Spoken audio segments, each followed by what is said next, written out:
ఆహారోత్పత్తిని అధికం చేసేటువంటి వ్యూహాల్లో మనం గమనిస్తే సాధారణంగా మనము ఇప్పుడు మనకు పెరిగేటువంటి ప్రపంచవ్యాప్తంగా పెరిగేటువంటి జనాభాను దృష్టిలో పెట్టుకొని మనకు ఎక్కువ దిగుబడి అధిక ఆహారోత్పత్తి అనేటువంటిది చేయడం అవసరం ఏర్పడినందువల్ల మనకు ఈ ఆహారోత్పత్తి అధికం చేసేటువంటి అంశాలపైన పరిశోధన జరిగి మనకు ఎక్కువ దిగుబడి తీసుకునేటువంటి పంట రకాలను ఉత్పత్తి చేయడం జరిగింది.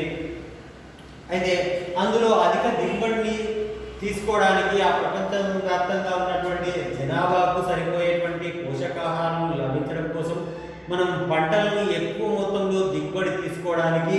మనకు మొక్కల ప్రజననం, ఉత్పరివర్తన ప్రజననం లేదా కణజాల వర్ధనం లేదా ఆర్డిఎన్ఏ అంటే పునఃసంయోజక డిఎన్ఏ సాంకేతిక విధానం మొదలగు విధానాల వల్ల మనకు ఇది సాధ్యపడింది అని చెప్పుకోవచ్చు. అధిక ఆహారోత్పత్తి మనకు జనాభా పెరుగుతున్నప్పుడు కూడా వారికి సరిపోయేటువంటి ఆహార పదార్థాలను ఉత్పత్తి చేసేటువంటిది ఈ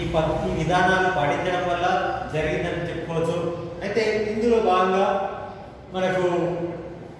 మొక్కల ప్రజననాన్ని మనం గమనిస్తే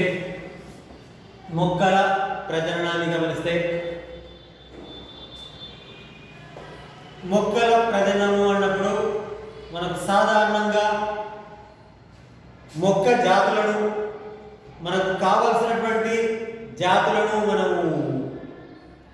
వాటిని గుర్తించి మనకు అవసరమైనటువంటి రీతిలో వాటిని మార్పు చెందించి మనకు ఎక్కువ దిగుబడి వ్యాధి నిరోధకమైనటువంటి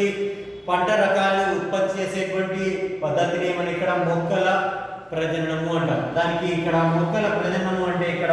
మనం ఒక చిన్న డెఫినేషన్ చెప్పండి. మొక్కల జాతులను నేర్పుగా కావాల్సినట్టుగా మార్చివేసి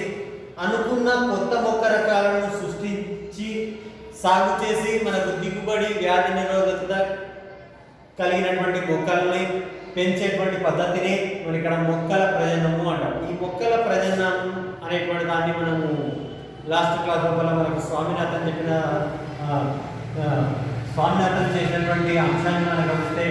హరిత విప్లవం మన భారతదేశం లోపల హరిత విప్లవానికి కారకుడు ఎంఎస్ స్వామినాథన్ అంటే అధిక దిగుబడి అంటే వీటికి కావలసినటువంటి ఎరువులు లేదా వ్యాధి నిరోధకమైనటువంటి వ్యాధులు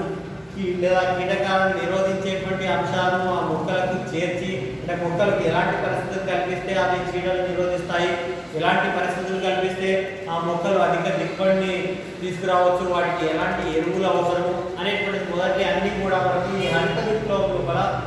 మనకు చేర్చడం వల్ల ఈ మొక్కల ప్రజనం అనేటువంటి మనకు కావలసినటువంటి దిగుబడి పెంచుకోవడానికి, నాణ్యత పెంచుకోవడానికి ఆస్కారమైందని చెప్పుకోవచ్చు. ఈ హరిత విప్లవం వల్ల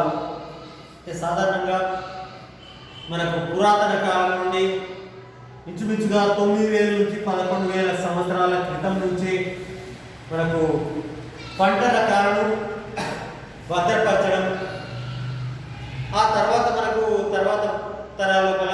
తర్వాత సంవత్సరానికి వాటిని వినియోగించడం, ఆ తర్వాత మేలు రకాలు చెందినటువంటి వాటిని మళ్ళీ భద్రపరచడం. మీరు ఊళ్ళలో చూస్తూ ఉంటారు, ప్రతిసారి పంటని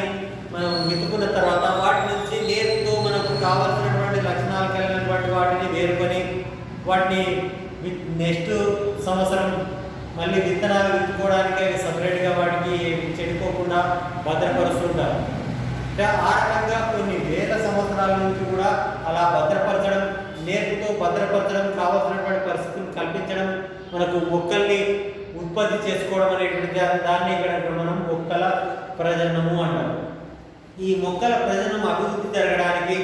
మొక్కల్లో శాస్త్రంలో అయినటువంటి వివిధ శాఖలైనటువంటి జన్యుశాస్త్రం, అణుజీవ శాస్త్రం లేదా కణజాల వర్ధనం మొదలగు అంశాలను ఆ మొక్కల లోపల వీటి యొక్క పరిజ్ఞానాన్ని ఆ మొక్కల లోపల విశ్లేషించడం వల్ల మొక్కల దిగుబడి అధిక దిగుబడి కావడానికి లేదా మనకు వ్యాధి నిరోధకమైనటువంటి పంట రకాలను ఉత్పత్తి చేసుకోవడానికి ఉపయోగపడిందని చెప్పుకోవచ్చు. ముఖ్యంగా అణుజీవ శాస్త్ర సాధనాల వల్ల మనకు మొక్కల ప్రజననం అనేటువంటిది అభివృద్ధి జరిగిందని చెప్పుకోవచ్చు. అయితే ఈ మొక్కల ప్రజననం వల్ల ఎలాంటి మొక్కలను మనం సాధారణంగా ఆశిస్తాం అనే అధిక దిగుబడి కలిగినటువంటి పంటల్ని కానీ లేదా అధిక నాణ్యత మంచి నాణ్యత కలిగినటువంటి పంట రకాలు కానీ లేదా వాతావరణ ఒత్తిళ్లు తట్టుకునేవి గాను అంటే అధిక ఉప్పు లేదా విపరీతమైనటువంటి ఉష్ణోగ్రతను తట్టుకునేవి లేదా కరువు అంటే నీరు లేకపోయినా అవి తట్టుకునేవిగా అంటే వాతావరణ పరిస్థితులను తట్టుకునేవిగాను అదే రకంగా వ్యాధి జనకాల నిరోధకాలుగా గాను లేదా బ్యాక్టీరియా వైరస్ లేదా శిలీంధ్రాల నుంచి వాటికి నిరోధకంగా అంటే వాటిని తట్టుకునేవి గాను అదే రకంగా కీటకాలు చీడలకు నిరోధకంగా ఉండేటువంటి పంట రకాలను ఉత్పత్తి చేసుకొని మొక్కల ప్రజననం కావడం అధిక మనకు పంటలు పండించుకునేట్టున్నామని చెప్పుకోవచ్చు. అయితే ఈ మొక్కల ప్రజనన విధానాన్ని సాధారణంగా ఎలా జరుపుతారు అనేటువంటిది నెక్స్ట్ క్లాస్ అవుతాం.